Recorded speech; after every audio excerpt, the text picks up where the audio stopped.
Shalom, shalom, shalom. First and foremost, I'd like to give all honor, glory, and praise to Yahweh, Bahashem Hamashiach Komalak Yahushai. I would like to give a mighty hard shalom to the brothers and sisters who's in this truth, the brothers on the highways and hedges, the sisters reverencing a husband, the children obeying their parents, and every brother and sister who's new in his faith, who's striving to keep the law, statutes, commandments, and the faith of the Most High God and His Son. Shalom, shalom. And a mighty hard shalom to the brothers and sisters, so-called Black, Hispanics, and Native Americans who are the true Israelites according to the Bible. So the title of this video is Strive to be Content in Labor, because oftentimes we have to realize that we are supposed to be content with the things that we have. We're not supposed to be like certain individuals in the world where we're just constantly chasing one thing, and once we have that one thing, we're on to something else, and we're chasing that, and that can turn into a lot of issues when you're not rooted in the Most High God. So we want to understand and examine ourselves to see if we're really waiting on the Most High to work in our lives, or are we trying to be presumptuous and force our way to get the things that we want in this vain life. So I'll kick it off with Luke chapter 21 and verse 34. And I might bring out some similar scriptures I brought out in a previous video that I've done, but it's important that the reiteration is done so that you have these scriptures in your mind and so you can meditate and process these things. So this is Luke chapter 21 and verse 34. And take heed to yourselves, lest at any time your minds be overcharged with surfeiting and drunkenness and cares of this life, so that they come upon you unawares. And this is fitting because you want to be content with what the Most High God has provided you, and allow that contentment to allow you to still pursue the Most High even more, right? So you want to take heed to your spirit once more and not be overcharged with surfeiting, thinking you need the things of this life more than you need the Most High, thinking you need the most clothes, the most shoes, the most money, the most women, whatever the case may be, all these vain imaginations you can think of.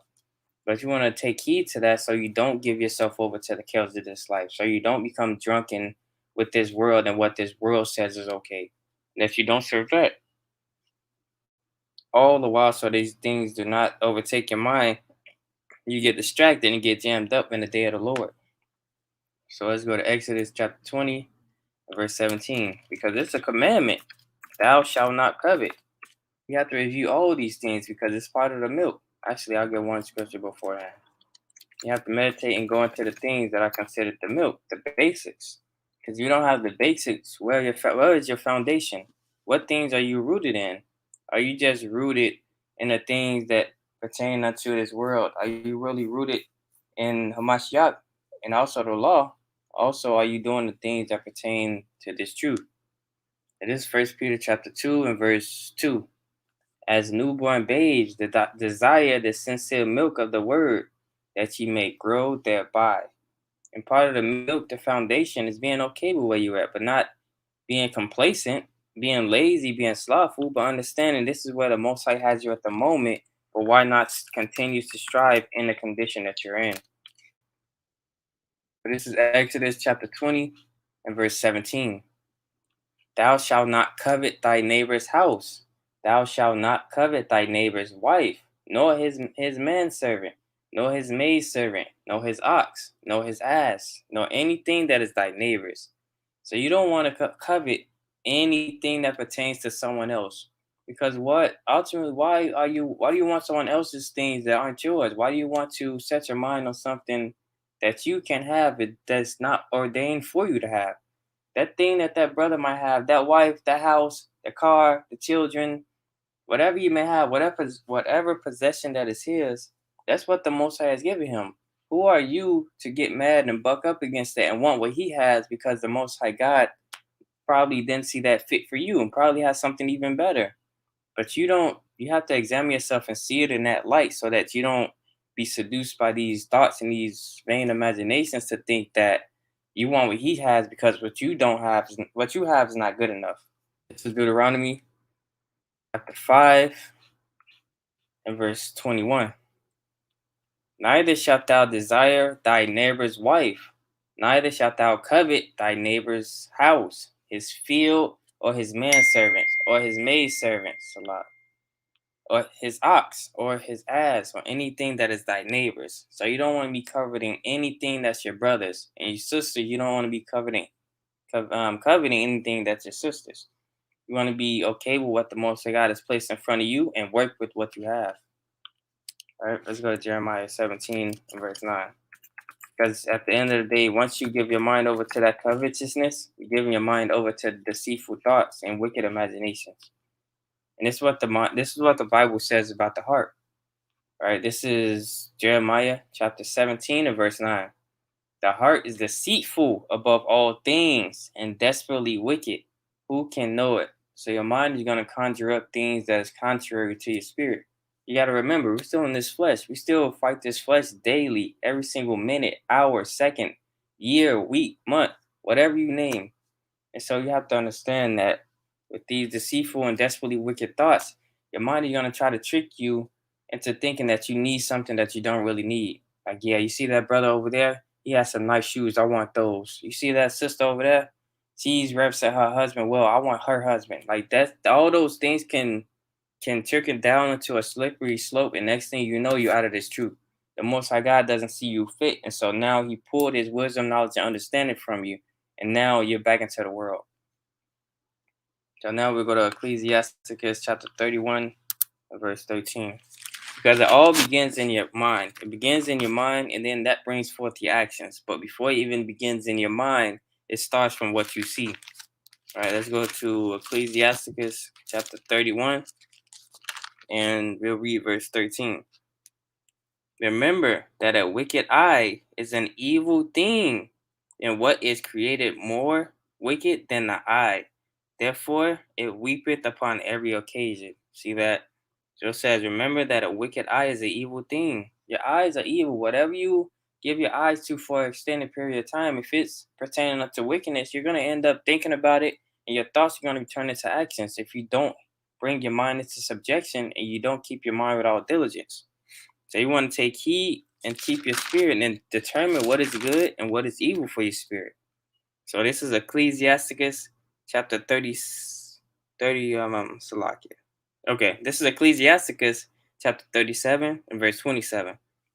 My son, prove thy soul in thy life, and see what is evil for it, and give not that unto it. So you want to see if you're really moving in that spirit of covetousness, Salakia.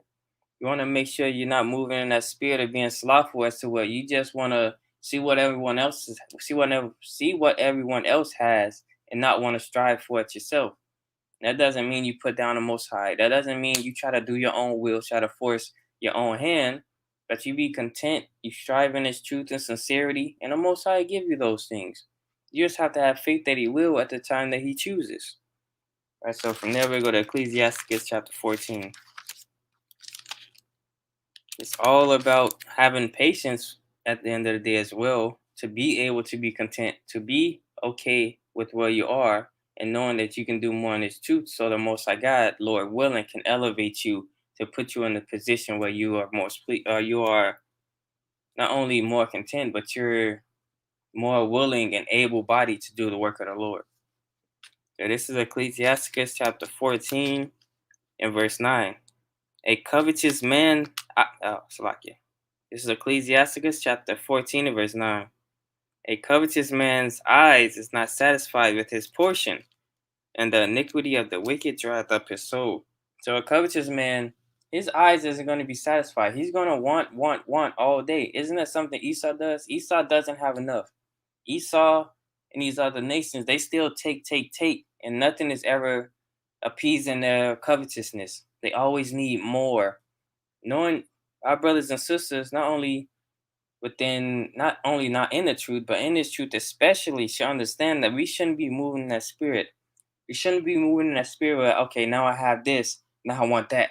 Now I have this thing, now I want that thing. You don't know, brother. Slow down. Work on what you have first, and then build up from there through the Spirit of the Most High. You're not supposed to be just chasing just to chase, to feel the lust of the flesh, because that's ultimately a fleshly thing, just wanting to have something because your mind tells you. That's off.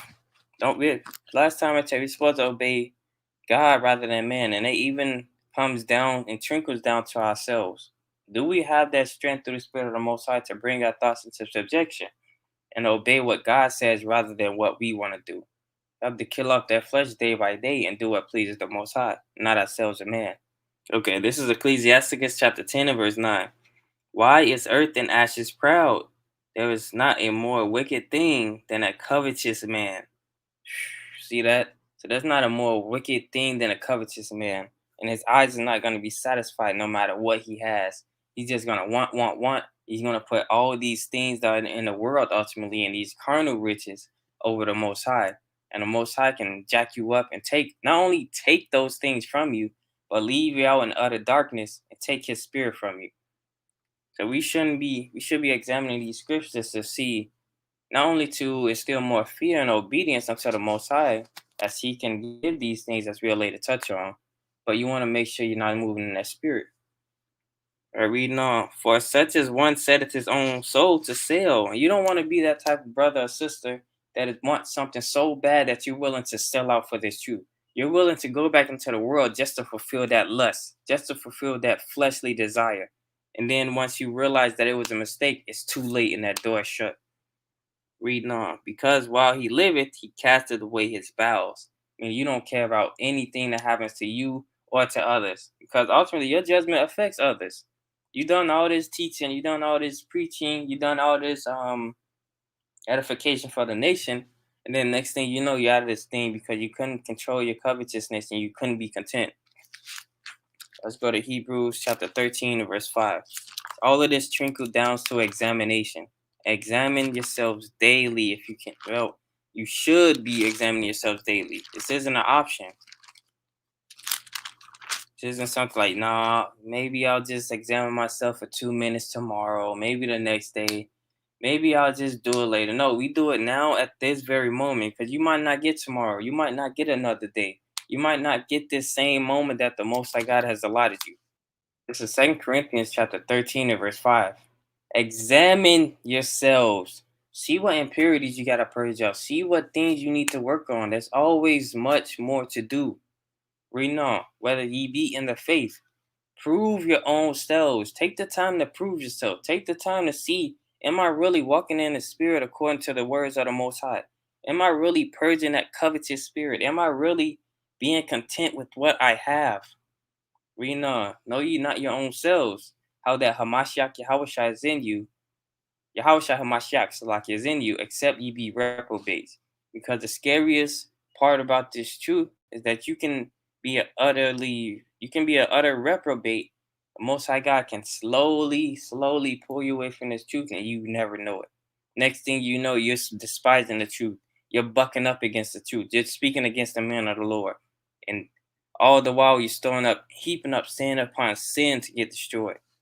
And that's terrifying. So we have to take heed to these scriptures like this is all or nothing. We see what's going on in the world. We see how this system is falling. We see how all these things are coming to pass within the scriptures and they're not coming back void. So how much more serious should we take this truth? We go to Ecclesiasticus chapter 29. So Lord willing, at least one brother or sister may be edified, and at least one brother or sister, even if it's not every single scripture, it's the important ones that we bring out, Lord willing. So this is Ecclesiasticus chapter 29 and verse. Okay, there we go. This is Ecclesiasticus chapter 29 and verse 21. The chief thing for life is water and bread and clothing and a house to cover shame. And so these are the chief things that you need. You don't need the most expensive clothes. You don't need the most expensive car. You don't need the most, you don't need the most carnal riches, and it can even apply spiritually. You don't want to be coveting a brother because of how much wisdom he has, how much application he does. You don't want to be covetous at how many fringes this brother has, how mighty he might bring out the word on the highways and hedges, whatever the case may be. And for the sisters, how much a sister may reverence her husband, how much a sister may do her duty as a woman as to the best of her ability. You shouldn't be covetous of that. shouldn't be covetous of your sister because what she has as well. How much she's able to produce children, how much she's able to, I don't know, whatever the case may be, but nonetheless, it can still apply spiritually. As brother might read more, brother might study more, brother might pray more, sister might pray more, sister might fast more. There's not a reason to be covetous, as if you're still doing those things, you should be content with how the Most High God has allowed you to do those same things, and then ask the Most High God for strength. The Most High God is not going to deny you of that. He's not going to deny you if you ask for more wisdom. I know we kind of jumping off topic, but I just want to make this quick point. This is James chapter 1 and verse 5. If any of you lack wisdom, let him ask of God, that giveth to all men liberally, and upbraideth not, and it shall be given him. Right, reading on verse 6. But let him ask in faith, nothing wavering. For he that wavereth is like a wave of the sea, driven with the wind and tossed. Right, so you want to, if you like that wisdom, if you want to pray more, if you want to fast more, if you want to study more, you want to have the ability to edify, teach, and do the things that edify the nation, ask the Most High. He's gonna give it to you freely. He's not gonna hold it back if you want to do things to magnify His name. So how much more should you be able to should you through the Spirit understand that you should be content not only with the spiritual gifts, but whatever carnal things the Most High provides you with as well. Now, once again, I'm gonna make it known that this does not mean you be complacent. Like the Most High God has gave me all this. He's allowing me to have this. I'm just gonna relax now. Like, no, you don't want to be doing that thing. That's borderline that's borderline inviting that spirit of slothfulness and that spirit of sloth to hop upon you. Next thing you know, you don't want to read anymore. You don't want to be content, and you don't want to do the things that pertain to the Most High. So once again, going back to 2 Corinthians 13:5, you want to examine, examine, examine, right? But we ultimately know that the key things that we want to have are water, bread, clothing, and then house to cover shame. So if you have somewhere to sleep, at least, if you have clothing, it might not be a lot. It might be very few clothes that you have. But if it's something, that's something that is very profitable if you still have it. Some people don't have these things. Some people can't get access to water. Some people don't have easy access to bread. Some people don't have access to clothing, especially a house to cover shame. Our people don't have these things, and I see it time and time again, and I'm sure other brothers and sisters can attest to this as well. We don't see our people in the condition that we ought to be as being God's chosen people, but we have to understand that we have to be content with those things that we have, knowing that others don't have those same things or the same capability to have those things through the Spirit of the Most High. So I'll jump down to verse 23. Be it little or much, hold thee contented, that thou hear not the reproach of thy house. So whether it be little or much, you want to be content with what you have. This is 1 Timothy chapter 6, and I'll start at verse 6. But godliness with contentment is great gain. So you still want to practice those fruits. You still want to do the things that pertain unto the Most High, but you want to be content with it. You don't want to be coveting all these different items, whether it be spiritual or physical, but you want to practice these laws to the best of your ability, having the faith. And through that faith that the Most High God sees within you, He's going to give you that increase, both spiritually and physically, if it be according to His will. Reading on to verse 7. For we brought nothing into this world, and it is certain we can carry nothing out. Yeah, so why you wanting to desire so many things in this world, knowing that you can't take it with you? Once your spirit is taken from you, the spirit goes back up to the Most High. You don't get 10 minutes to just, okay, let me get my coat, let me get all my clothes, let me make sure I get my game, let me make sure I get my phone, let me make sure I get this, get that. Like, brother, no, your spirit is up there, and you can't take anything carnal to the spirit world, right? Reading on to verse 8. And having food and raiment, let us be therewith content. And if you even have just food and clothing, you should be content. Because not a lot of our brothers and sisters have those things. Not a lot of our brothers and sisters are in that type of predicament to have those things. All right, so let's go to Philippians chapter 4 and verse 11. In hopes that the Most High may allow you within your spirit to increase in contentment, but still striving to do more. This is Philippians chapter 4 and verse 11. Not that I speak in respect of want, for I have learned, and whatsoever state I am, therewith to can be. I'll read it over. Second Thessalonians, I mean Philippians, chapter 4 and verse 11.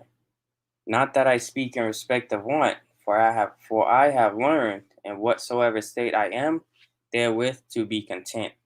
So you want to learn, you want to pray to the Most High that He allows you to understand through wisdom, knowledge, and understanding that whatever state you are in, you can be content. Let's go to Ecclesiastes 40 and 18.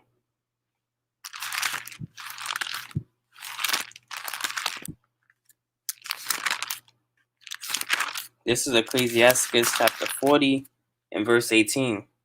To labor and to be content with that a man hath is a sweet life, but he that findeth the treasure is above them both.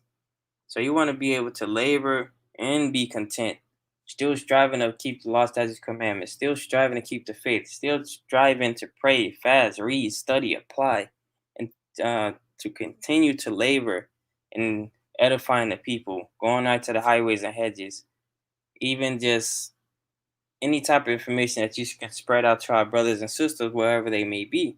That type of labor with being content where you are, knowing that the Most High God can elevate you whenever He chooses, that shall allow you to have a sweet life. Now we know that this place isn't our rest, or nor should we put all of our trust in it. But once again, we have to use this world but not abuse it. And part of using this world is understanding that we have to be content with the things that we're provided in it. We don't want to be, once again, that covetous man who's not satisfied with his bread. So let's go to Proverbs chapter 27, verse 20.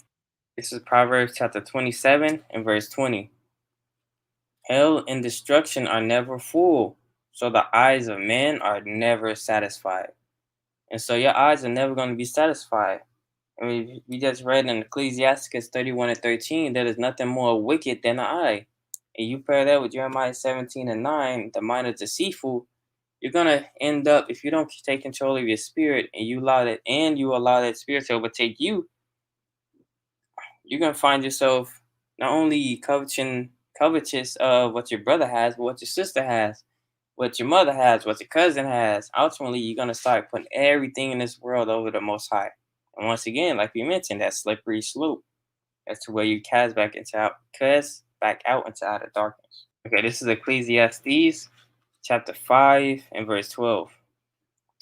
The sleep of a laboring man is sweet, whether he eat little or much, but the abundance of the rich will not suffer him to sleep.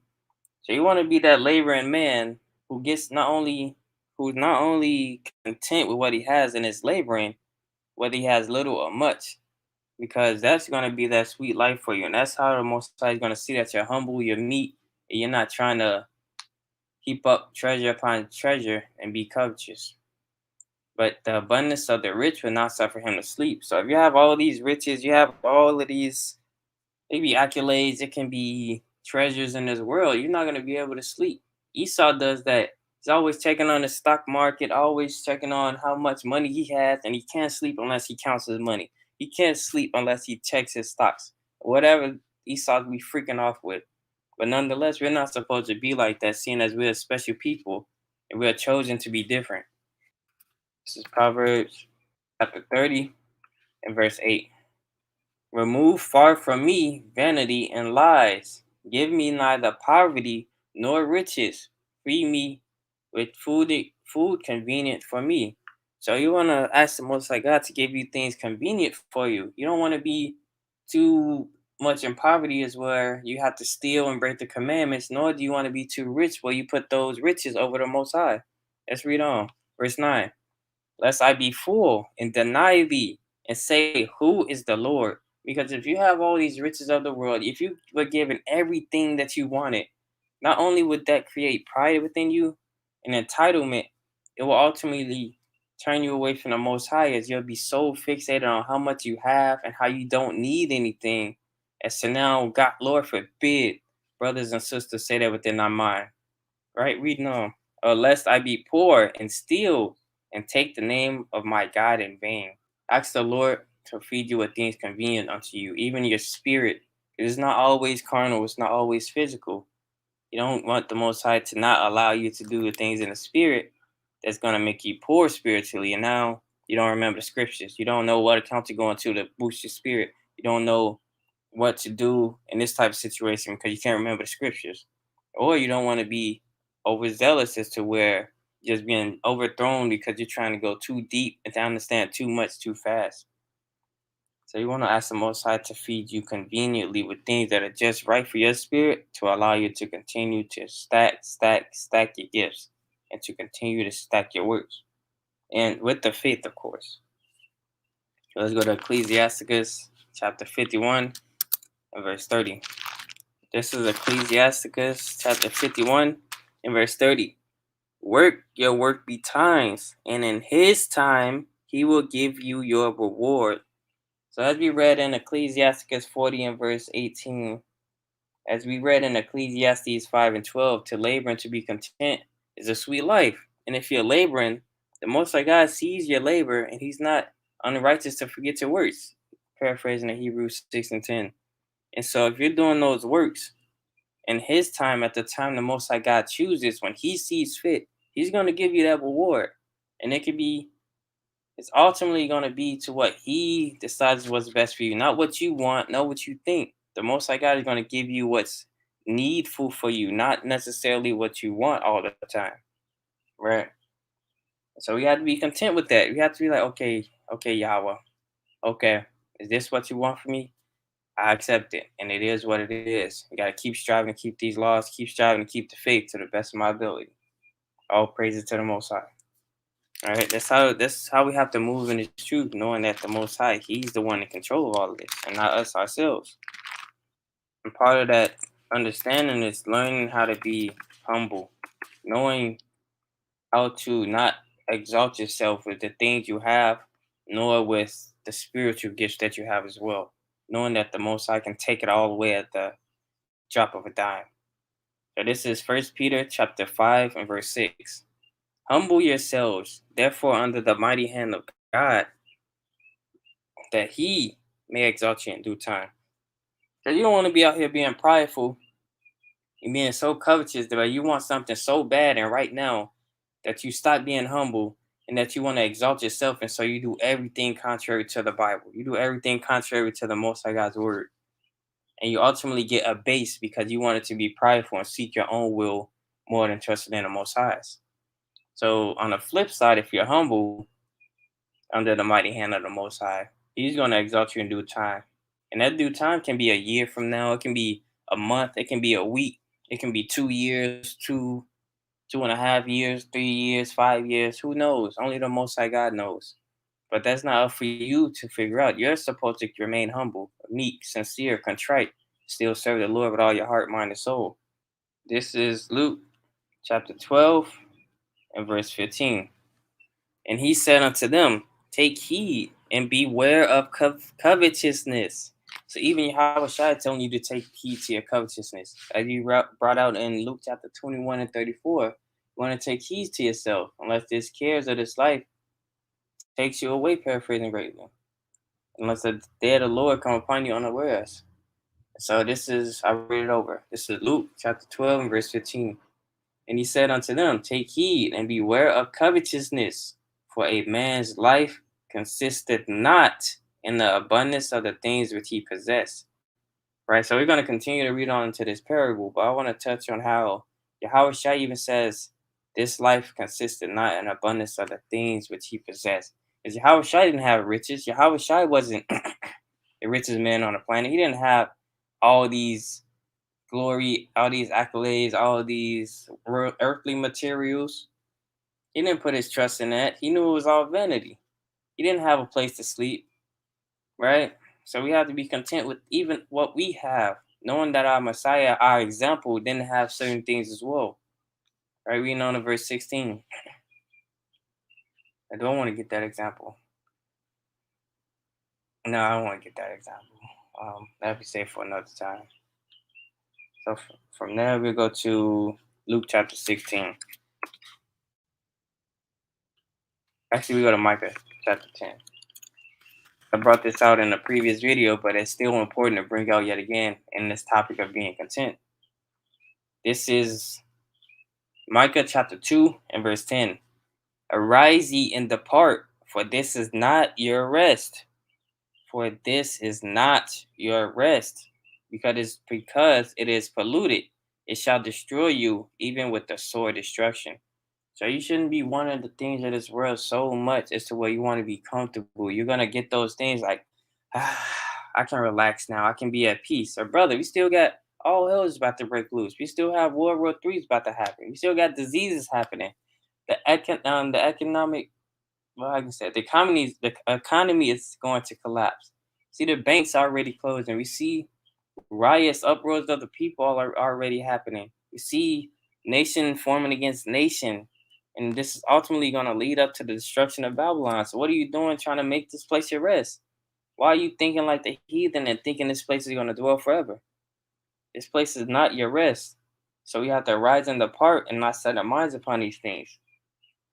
And that should even make you more content with what the Most High God has given you, knowing that it's sufficient for the things that are about to come are even worse. And you won't have the ability to covet your brother. You won't have the ability to covet your sister because you're either going to be on the run or you're going to be trying to find some other way to keep your mind on the Most High, Lord willing. Your priorities and your focus isn't going to be on coveting your brother. You're going to be on trying to survive and trying to keep your mind on the Lord. So let's go to 2nd Esdras chapter 7 and verse 42. And like I mentioned before, these are going to be some similar scriptures that I bring out. But once again, the reiteration is important so that you understand the importance of these scriptures. So this is 2nd Esdras chapter 7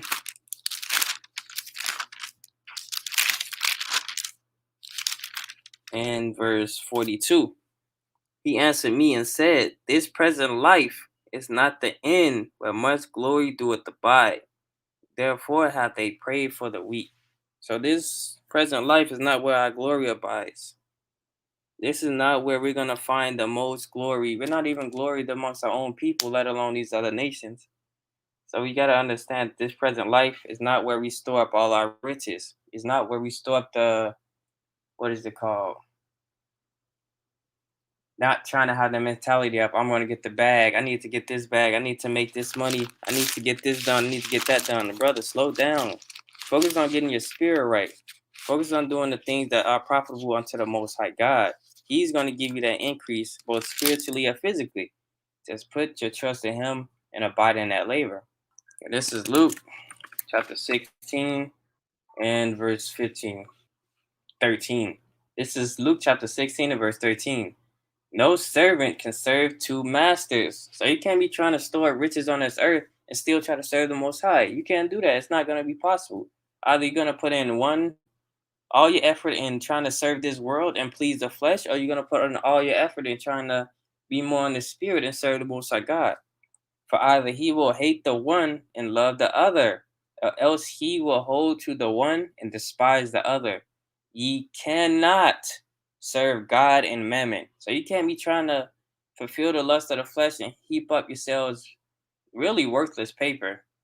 Because money, this modern day currency is really worthless and it's decreasing in value as the days prolong. So keeping that also in mind, why do you want to store up these things that are ultimately going to be worthless when all hell breaks loose? We know in verse 14. And the Pharisees also, who were covetous. So the Pharisees were covetous as well, heard all of these things and they derided him. Because Yahushua was getting on them because they wanted to just store up treasure, and not store up riches on the spiritual world, or the spiritual realm, I should say, and the third heaven. So reading on verse 15. And he said unto them, Ye are they which justify yourselves before men, but God knoweth your hearts, meaning your minds. For that which is highly esteemed among men is an abomination in the sight of God.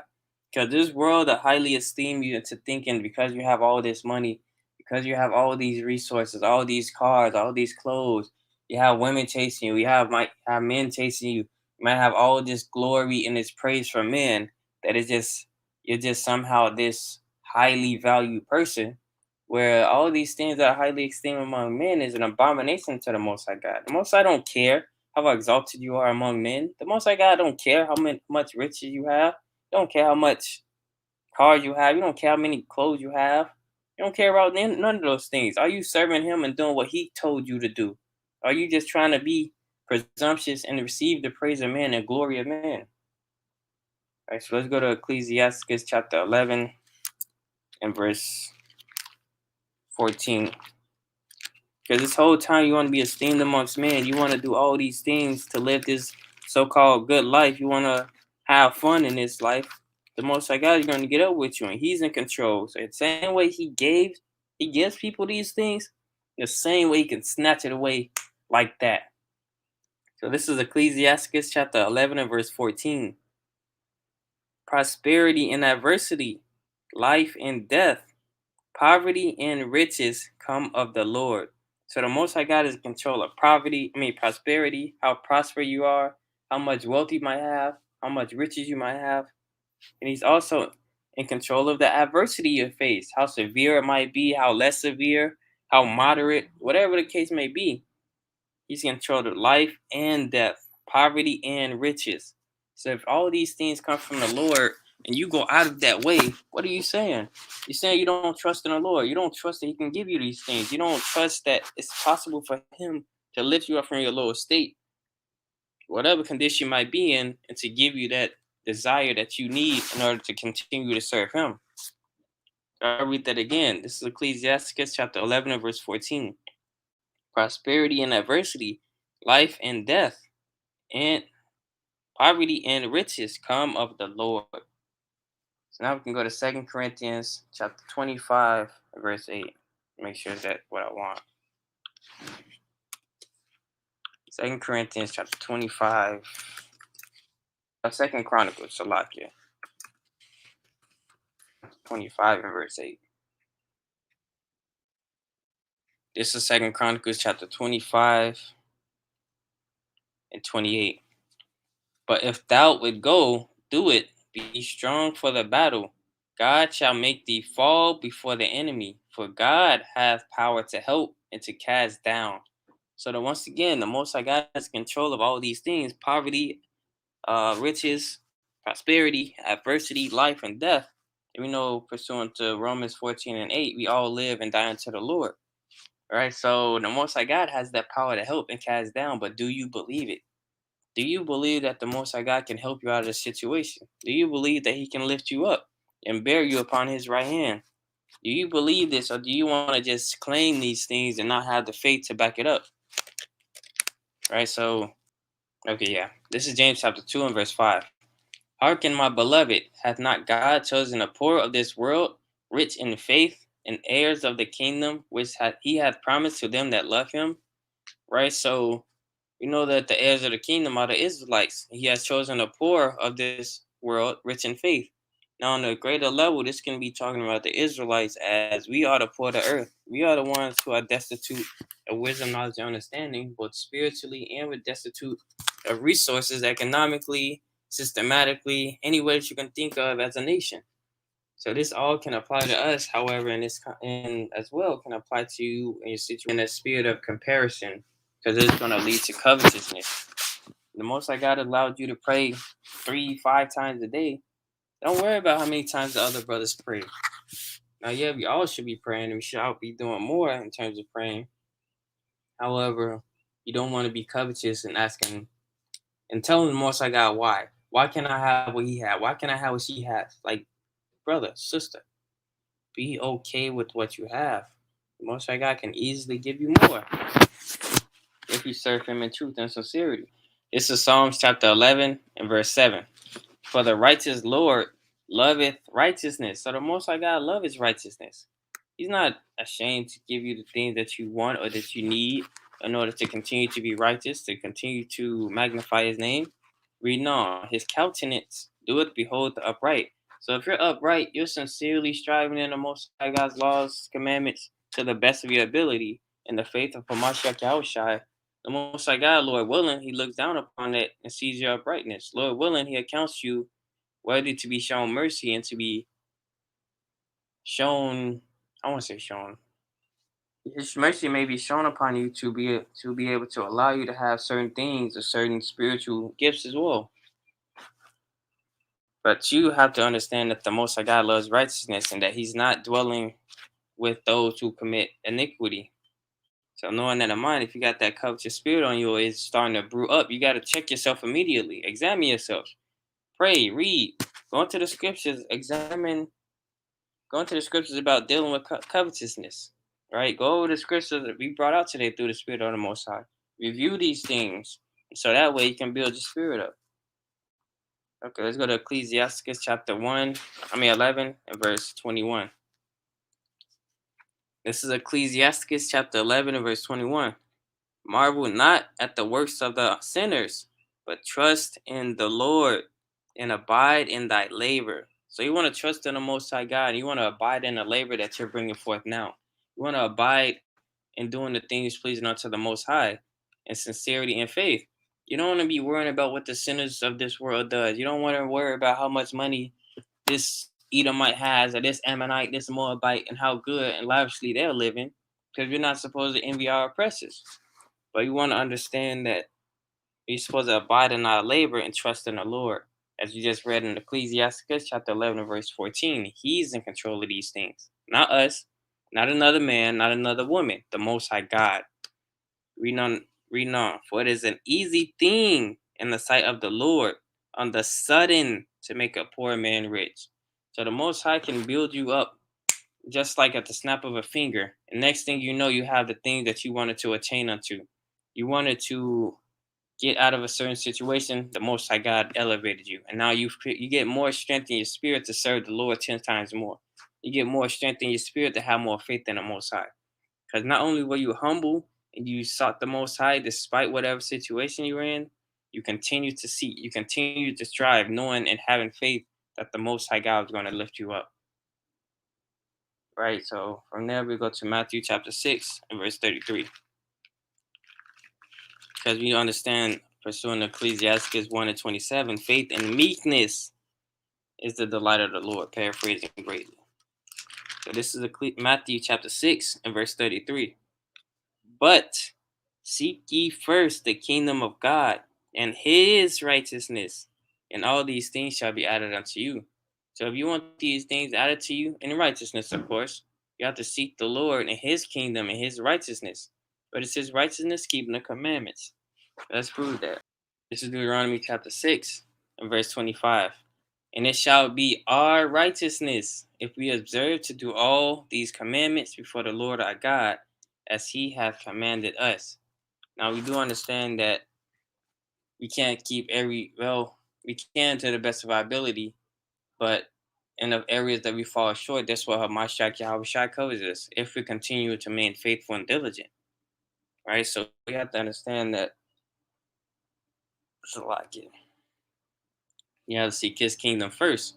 You have to do the things that please Him if we obey Him and be those humble and meek servants and doing that which is our duty to do. So we'll go to Psalm chapter 37. Let's start at verse 3. This is going to tie right into Matthew chapter 6 and verse 33. So this is Psalms chapter 37. Let's start at verse 3. Trust in the Lord and do good, so shalt thou dwell in the land, and verily thou shalt be fed. Delight all I read it over. This is Psalms chapter 37 and verse 3 through 6. Trust in the Lord and do good, so shalt thou dwell in the land, and verily thou shalt be fed. Delight thyself also in the Lord, and He shall give thee the desires of thine heart. So if you want to trust in the Lord and do good, you're going to dwell in that land. What's that land? Going to be the so-called place where Jerusalem is at right now, where Amalek dwells. But on another level, trust in the Lord and do good, and delight thyself in the Lord. He's going to give you the desires of thy mind and righteousness. And if you seek His wisdom, He's not going to hold it back from you. He's going to give it to you. So if you desire to be able to go more into breakdowns, more into topics like faith, sincerity, humbleness, pray unto the Most High that He opens your mind to certain scriptures to be able to allow you to understand. And that way, once you get that increase, you have more faith because you trusted, you delighted thyself from the Most High God. Verse 5, commit thy way unto the Lord, trust also in him, and he shall bring it to pass. Meaning, don't doubt that the Most High God, don't doubt the Most High, because he can do it. All his words that he said before has come to pass, and they will. The Most High God is not a liar. Now, neither is he likened to the Son of Man that he should repent, paraphrasing greatly. So you want to commit thy ways unto him, unto the Lord, and trust also in him, and he's going to bring it to pass. Right? I think we just wanted 3 through 5. Okay, so you want to trust in the Lord and commit your ways unto him, so that way he elevates you in the season that he sees fit. So now we're going to go back to what we are speaking to and throwing up those spiritual treasures, because you don't want to sell your soul in this world seeking the things that are not going to profit your spirit. It's going to please your flesh. Like, yeah, I have this. Yeah, I have that. Yeah, I have all these things going for me in this world. But what about the next? What about the world to come? What about the spiritual things?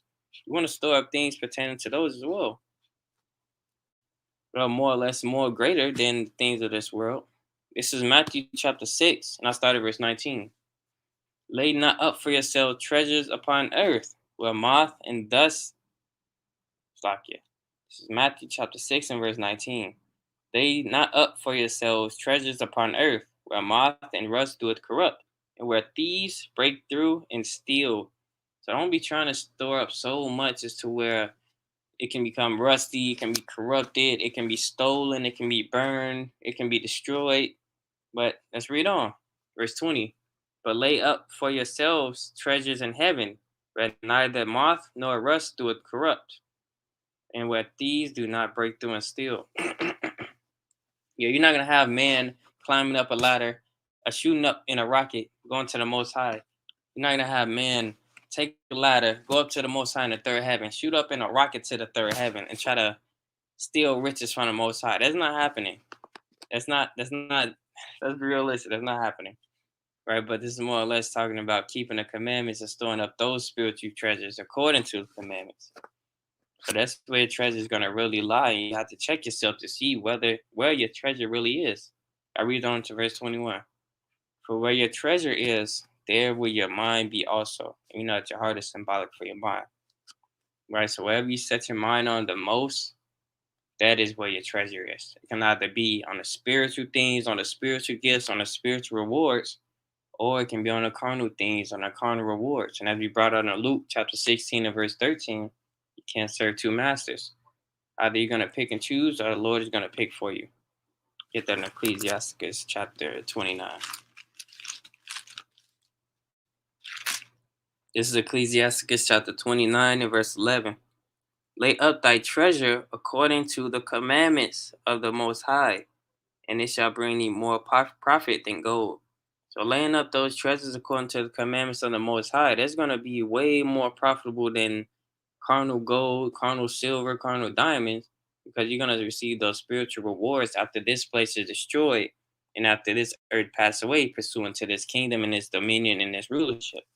This is Isaiah chapter 26 and verse 3. Thou will keep him in perfect peace, whose mind is stayed on thee, because he trusted in thee.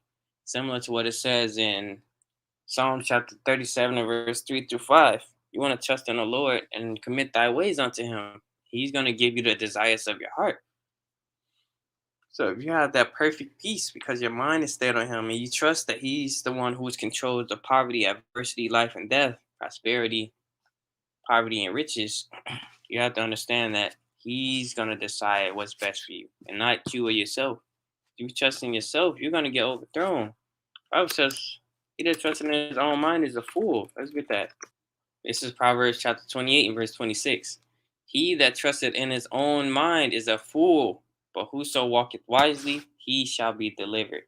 So if you're walking wisely, meaning you're walking in a wisdom, knowledge, and understanding, you're applying what you've been reading, studying, and praying on, then Lord willing, you're going to be delivered from your current situation, whatever it may be for brothers and sisters. But you have to take delight and commit thy ways unto the Lord. You are to take joy in this because it's not hurting you to keep the commandments. These things are not grievous. These are all things to better you more than to destroy you. great peace have they which love thy law, and nothing shall offend them. So you're gonna have great peace if you love the law and you take delight in it. You commit your ways into the Most High and you trust in Him. All these things are gonna surely come upon you if you trust in the Most High, and He's gonna deliver you and restore you to your better estate. But do you have the patience and you have the contentment to wait on the Most High? Do you have the ability to be okay with where you are, knowing that the Most High can give you better? Well, I'll just get to the point in verse 8. This is Joshua chapter 1 and verse 8.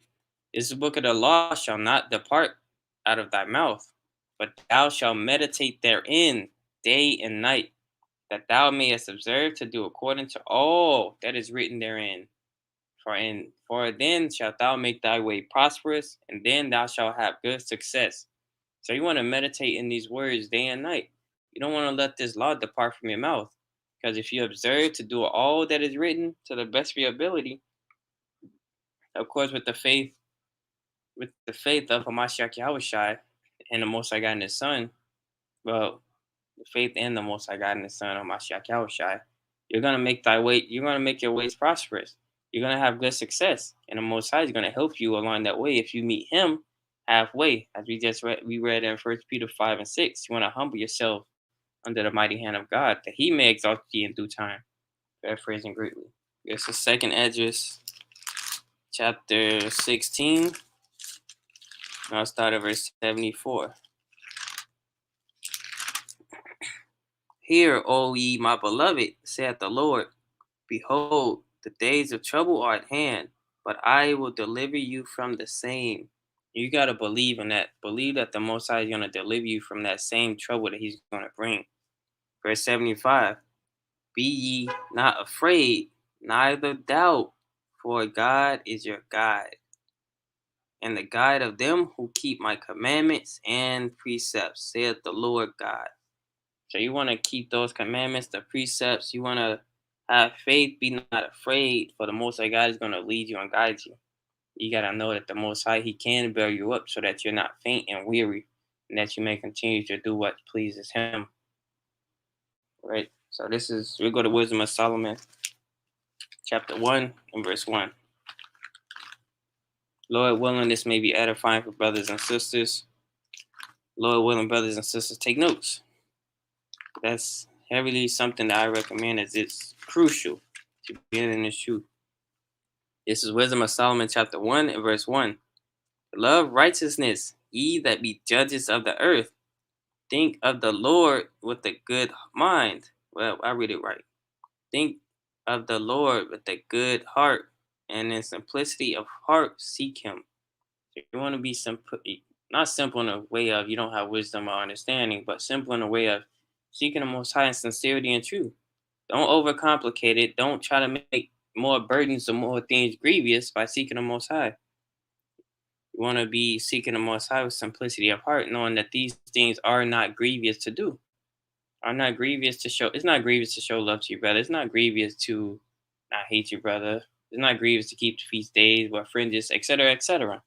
But the point of the message is to be thinking on the Most High with the simplicity of mind, so that you can be content, so that you understand how much better it is to be okay with what you have, still know that there's room to grow within your spirit, but also knowing that the Most High, He's the one that control of these things.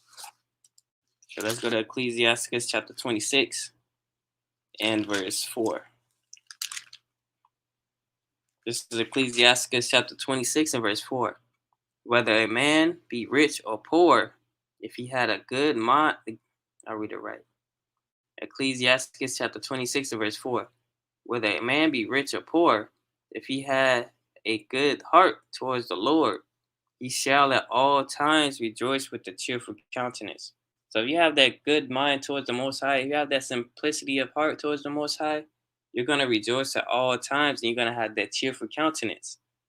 You want to understand that, okay, all praise be to the Most High. I still understand I'm an Israelite. I still understand that you got to keep the faith. You got to go over the scriptures. You got to keep the commandments. You got to keep the feast days. I still can congregate with brothers. I might not have this much. I might not have that, but all praise be to Yahweh Ba'Shem Yahushai. That's how the spirit you want to move in, knowing that the Most High, He can do anything and nothing is too impossible for the Most High. This might be a trial. This might be judgment. This might be affliction. This might be just a test. Only the Most High knows how much more humble, how much more meek, and how much more sincere should you be seeking the Most High, brother or sister that's watching this. These are things you have to examine and ask ourselves. I'll get a couple more. We'll close out. I'll go to Ecclesiastes chapter 35. Let me see if that's what I want. All right, okay. This is Ecclesiastes chapter 35 and verse 11. For the Lord recompenseth and will give thee 7 times as much.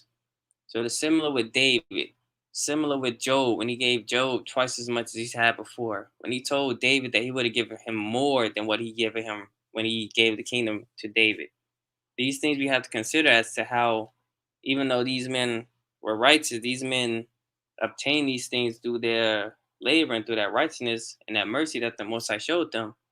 We should be striving to, Lord willing, not receive, but Lord willing, hope to attain some of the things and the mercy from Yahweh Hashem Yahushai to be even more content and even more willing to do the work so that He elevates us at His will. Yeah, let's go to Tobit chapter 4, and I'll jump to verse 21 to get to the point. This is Tobit chapter 4, verse 21. And we know that this is Tobit talking to his son, right? But nonetheless, we can still extrapolate and we can still take things out and apply it to ourselves. So this is Tobit chapter 4 and verse 21. And fear not, my son, that we are made poor, for thou hast much wealth. If thou fear the, it's like I read it over. This is Tobit chapter 4 and verse 21. And fear not, my son, that we are made poor, but thou hast much wealth, if thou fear God, and depart from all sin, and do that which is pleasing in His sight. So it still can apply to us, brothers and sisters watching this. If you depart from all sin, you do that which is pleasing unto the Most High, you're gonna have much wealth. And it's not talk. It doesn't have to be physical. It doesn't always have to be carnal. It can be spiritual wealth, as we brought out in Matthew 6 and 19 through 20, as we brought out in Ecclesiastes 29 and 11.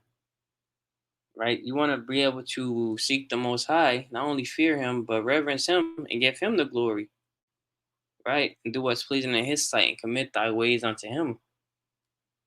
So you're going to have much wealth, not only if you store up those commandments, but if you do what's pleasing in His eyes.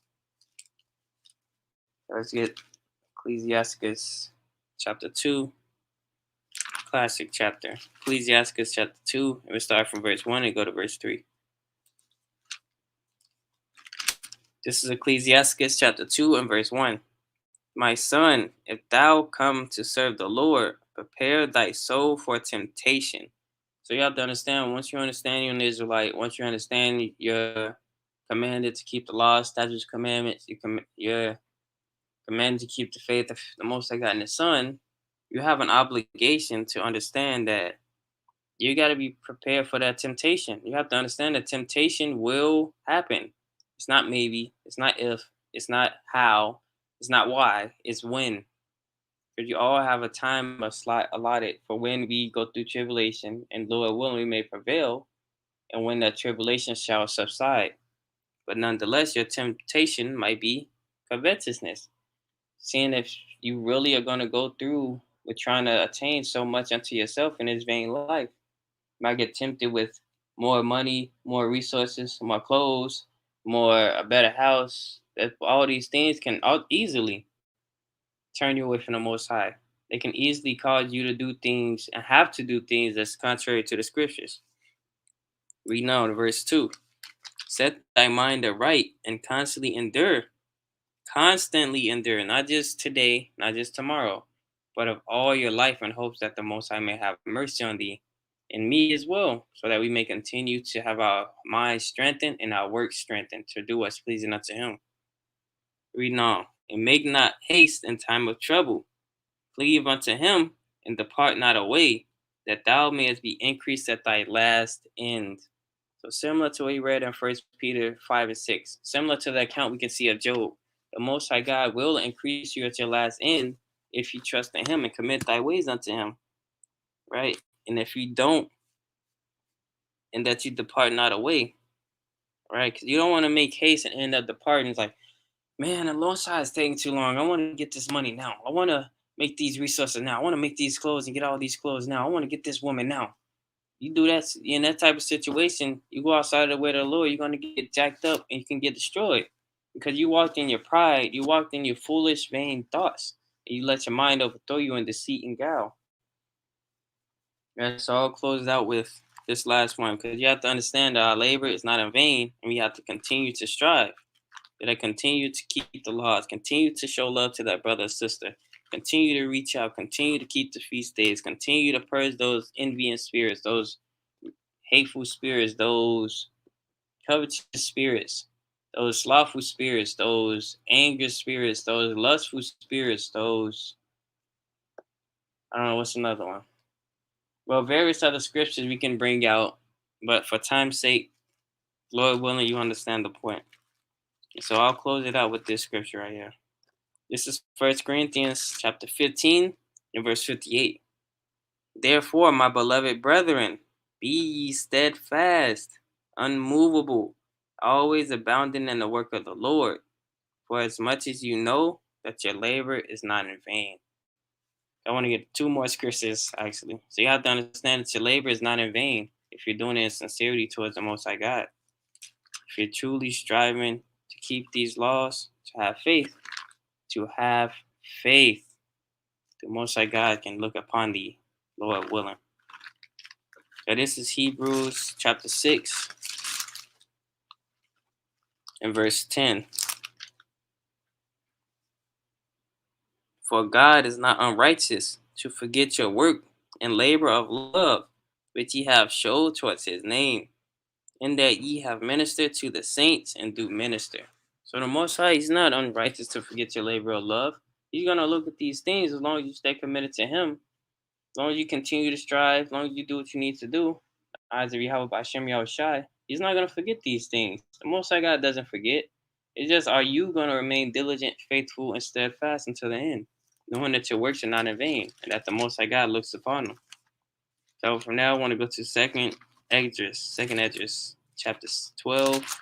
I start at verse 46. This is Second Esdras, chapter 12, and verse 46. Be of good comfort, O Israel, and be not heavy, thou house of Jacob, for the highest hath you in remembrance, and the mighty one hath not forgotten you in temptation. So the Most High God has you in remembrance, you brothers and sisters who are sincere and contrite and truly striving to keep these works in the faith. The Most High God sees you in that temptation. He's not going to tempt. He's not going to tempt you more than you can able. Pursuing the 1 Corinthians 10 and 13, paraphrasing, I believe.